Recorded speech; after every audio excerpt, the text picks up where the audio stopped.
Teman-teman sekalian, ini adalah review buku F in Exams. Ini saya punya switch balik supaya mirror agak error sudah 2 hari ini, jadi agak terbalik, saya minta maaf ya. Jadi ini adalah buku yang keren, menarik, dan lucu. Buku ini adalah tentang sesuatu yang salah, dapat F waktu ujian, nilainya di ujian tuh dapat F. Tapi sebenarnya nggak salah-salah amat gitu. Jadi contoh, saya kasih gambaran. Mungkin kalau saya dalam bahasa Indonesia dulu ya, mikir persoalan ya. Kalau saya bilang penduduk Jakarta lebih dari 5.000 orang. Salah apa benar? Benar saja, tidak salah. Perkara dia 10 juta itu kan tetap lebih dari 5.000 orang. Jadi ada pertanyaan-pertanyaan yang menarik, yang menggelitik, yang kadang-kadang kalau kita lihat ujiannya orang itu jadi aneh-aneh. Saya kasih beberapa contoh ya. Ini pertanyaannya begini. Adam kena tangannya terbeler pisau. Darah mengucur keluar dengan warna merah. Ya. Ini maksudnya apa? Ini persoalan biologi, ya. Jawaban muridnya adalah, oh berarti dia bukan seorang robot, dia manusia biasa. Loh, bener apa salah? Bener sebenarnya, tapi dikasih F gitu karena salah ya. Jadi ini pertanyaan yang lucu-lucu. Jadi ada yang tanya gini, apa frekuensi paling tinggi yang bisa didengarkan oleh manusia? Jawabannya Mariah Carey, itu penyanyi yang memang suaranya tinggi banget ya. Lalu ada banyak yang lucu-lucu ya. Apa yang terjadi biologi? Apa yang terjadi dari dalam tubuhmu kalau kamu menarik nafas yang besar? Apa yang terjadi? Jadi maksudnya kan oksigen masuk dan lain-lain. Jawabannya apa? Dadanya menjadi semakin besar. Loh kan nggak salah juga. Jadi ini lucu-lucu. Jadi ini nilai F ya dalam ujian ya. Lalu ditanya gini ya. Mana yang lebih penting, matahari atau bulan? Dan jawabannya ya, bulan yang lebih penting. Kenapa? Karena bulan itu menerangi kita saat malam. Kan malam itu suasananya gelap. Kalau matahari menerangi kita saat pagi. Pagi kita tidak boleh tuh penerangan. Sebetulnya jawabannya juga bodoh, konyol, tapi unik gitu ya. Tapi in some sense ada kebenarannya. Apa yang ditemukan oleh Sir Isaac Newton? Dia menemukan gravity. Loh, masa dia menemukan gravity? Sebetulnya juga nggak salah juga gitu ya. Nah, ini ada pertanyaan yang lucu-lucu. Ini tentang fisika. Dia bilang, handphone itu sangat populer. Berikan saya keuntungan dan kerugian memiliki sebuah mobile phone. Gitu. Dia bilang keuntungannya, ya katanya muridnya nulis gini ya, kita bisa order makanan pada saat makan siang di kampus. Ya. Terus kerugiannya adalah ayah ibumu bisa nyari kamu setiap saat, nggak bisa menghilang. Loh, bener ya. Tapi dianggap unik sekali gitu. Jadi ini hal-hal yang menarik. Nah ini matematika sekarang ya, matematika dalam F for exam. Sebuah perusahaan mobil melakukan sale. Harga mobil yang seharusnya $50.000 US didiskon 30%. Sekarang berapa harga mobilnya? Jawabannya apa? Masih terlalu mahal. Loh lah sudah, masih terlalu mahal jawabannya. Ya nggak ada salahnya juga. Jadi ini pertanyaan yang unik-unik, yang menurut saya sangat unik. Buku ini saya beli 31 Mei 2012 ya di Newbury Comics Quincy Market di Boston ya. Jadi ingat-ingat Boston saya ya. Di mana parkirnya $35 untuk 80 menit, $35, mahal banget ya. Padahal buku ini cuma $9,95. Buku ini cukup populer pada saat itu, jadi bestseller di mana-mana ya. Tanya gini, ini dalam psikologi ya, dia bilang, what does the phrase case study mean? Apa maksudnya case study itu? Case study ya. Dia bilang case study itu adalah proses di mana kita duduk melihat suitcase kita mau pergi keluar kota, tidak tahu mau bawa barang apa. Jawabannya begitu. Jadi jawaban-jawaban yang salah tetapi salahnya unik dan lucu gitu ya. Terus ini dalam geografi. Jelaskan arti kata magma.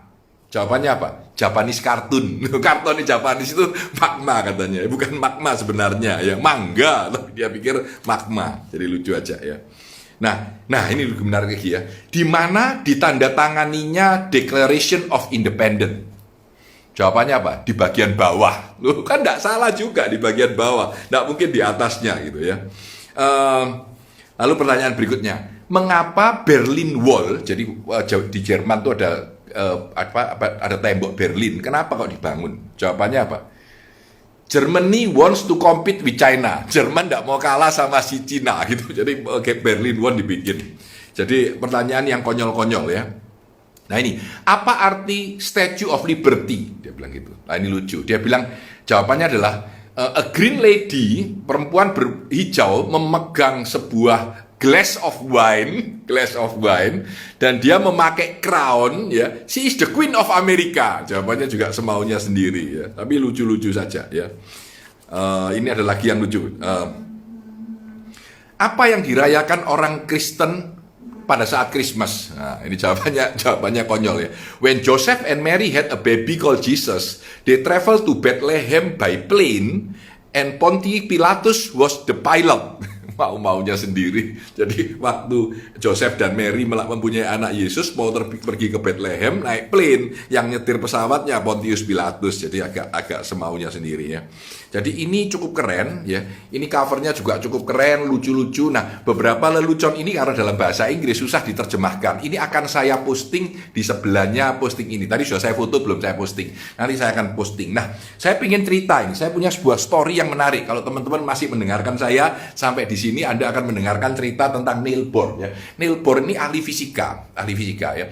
Dia kebetulan diajari tentang sudut-sudut. Ini tentang fisika gini, ya. Tentang sudut-sudut, waktu itu dia diajari. Nah, satu saat dia itu di satu gedung yang tinggi. Gedung yang tinggi ini gedung yang tinggi. Ya, pada saat itu gedung ada 11 lantai, 12 lantai tinggi yang pertama, ya. Kebetulan sama guru sama murid-muridnya lagi di atas gedung, ya. Lalu ditanyain sama gurunya, murid-muridnya dalam ujiannya, bagaimana cara mengukur tinggi gedung? Bagaimana cara mengukur tinggi gedung seperti ini? Gitu, ya. Nah, gurunya berharap jawabannya Niels Bohr itu adalah dengan melihat sudut ini. Jadi kalau ada barang, misalkan kayu diukur, ini berapa meter, ini berapa meter, sudut matahari menunjukkan sini, maka kamu akan tahu tingginya gedung ini dengan mengukur bayangannya, ya, yang sama dibandingkan dengan ini. Harapan gurunya jawabannya gitu. Tapi Niels Bohr ini bilang caranya gampang, ngambil tali, dicancang batu, lalu tali itu dari paling atas diturunkan sampai batunya menyentuh bawah. Nanti kalau sudah menyentuh bawah, kita tarik lagi, kita tandai, kita tahu dengan mengukur benang itu berapa meter, kita tahu tinggi gedung. Loh, sebetulnya nggak salah kan? Nah, sama gurunya dikasih F. Jadi dikasih F, gitu. Dikasihin angka F itu nggak lulus, ya. A, B, C, D, dikasih F, nggak lulus itu. Nah, waktu dikasih F, Niels Bohr ini nggak terima, ya. Dia nulis surat ke kepala sekolahnya. Dia bilang, aku bawa begini ini bener, nggak salah, gitu, ya kan? Wah, kepala sekolahnya bingung juga, ya, dilapori begitu. Maka kepala sekolahnya memanggil 3 guru fisika lain untuk mengetes Niels Bohr ini, gitu. Jadi 3 guru fisika, ada Niels Bohr, lalu dikasih tes, gitu. Nah, tesnya ternyata soalnya sama ini, gitu. Sama ini, ya. Lalu apa yang dilakukan ini keren banget ini, ya. Dikasih waktu 15 menit untuk mikir, untuk menjawab, ya. Niels Bohr ini utek-utek ambil kertas, dia ambil kertas gini, dia coret-coret sampai sisa 2 menit, gitu. Waktu sisa 2 menit gurunya bilang, waktumu sisa 2 menit loh, jawabanmu apa, gitu. Dan Niels Bohr bilang gini, aku ini masih bingung mau pakai jawaban yang mana. Saya punya beberapa pilihan. Dia bilang yang pertama, dia bilang, aku bisa datang kasih uang $10 pada penjaga dan tanya, gedungmu ini berapa meter? Dan aku sudah selesai, tapi aku kehilangan $10. Dia bilang gitu. Itu jawaban pertama. Jawaban kedua, dia bilang, kalau aku dari laboratorium, aku bisa bawa altimeter. Jadi bawa altimeter ketinggian. Aku naik ke atas gedung, aku lihat, oh, dengan altimeter aku tahu kira-kira gedung ini tingginya berapa karena kelihatan di altimeter. Dia bilang gitu, ya. Tapi yang ketiga, bisa juga aku memakai botol. Jadi botol itu saya jatuhkan dari atas, dari sini saya jatuhkan, ya. Nanti waktu ini bunyi ter pecah, saya bisa tahu berapa detik. Dari waktu berapa detik, saya bisa mengestimasi dengan mengukur berapa gravitasi bumi, dan saya bisa tahu berapa sebenarnya ketinggian gedung ini. Dia bilang gitu, ya. Dan yang nomor 4 pilihan saya adalah pendulum. Dia bilang, kalau pendulum ini swinging di atas, ya. Swinging pendulum, diukur di sini pendulumnya dengan waktu, ya. Lalu di-compare pendulum ini di sini sama di bawah. Selisihnya saya bisa menemukan. Selisihnya itu adalah perbedaan gravitasi bumi yang dipengaruhi oleh tingginya ini. Tapi ini agak bulat ini, pakai komputer harus baru bisa tahu, dia bilang gitu, ya. Tapi saya bisa menemukan juga sebetulnya tingginya gedung berapa. Terus dia bilang, tentu kalian tidak menginginkan jawaban yang paling gampang. Jawaban yang paling gampang ya pakai matahari untuk melihat sinar ini berapa, seperti ini. Tapi itu kan terlalu sederhana buat kita, gitu. Jadi akhirnya selesai. Dia cuma menjelaskan 1 menit aja, ya. Dan ketiga guru yang lain semua bilang, ini orang super pinter, bukan seorang goblok, ya.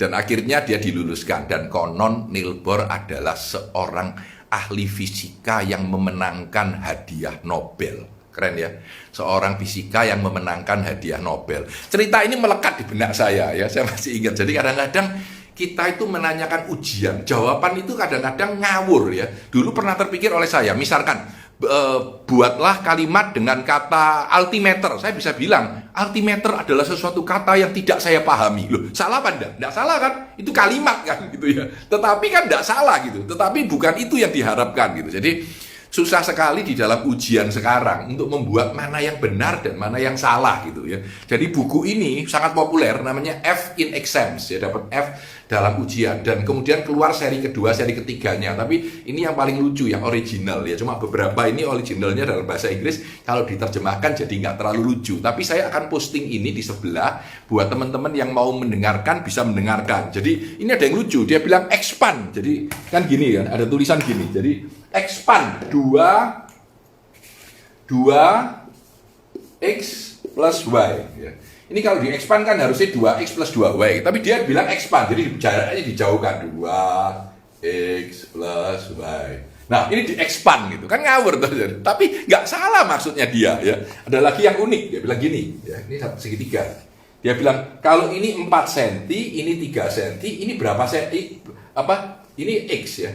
Pertanyaannya di soalnya adalah find X. Temukan X. Jadi orangnya melingkar ini dibilang, loh X-nya di sini loh, X-nya di sini loh. Katanya find X, temukan X ya. Jadi lelucon-lelucon yang agak konyol ya, dapat F, tapi sebenarnya kalau dipikir nggak salah-salah amat. Ini buku yang lucu banget ya. Sudah 8 tahun ketemu sama saya, kapan tuh mau saya review, tapi saya nggak tahu mereviewnya gimana. Jadi memikirkan sudut untuk mereview kali ini, apalagi bahasanya Inggris. Tetap saya posting beberapa yang menarik ya. Semoga cerita Nilbor ini mengingatkan Anda tentang uniknya mahasiswa yang smart ya, yang berpikir secara unik dan berbeda. Saya Tanah Santoso, sukses selalu untuk Anda. F in exam.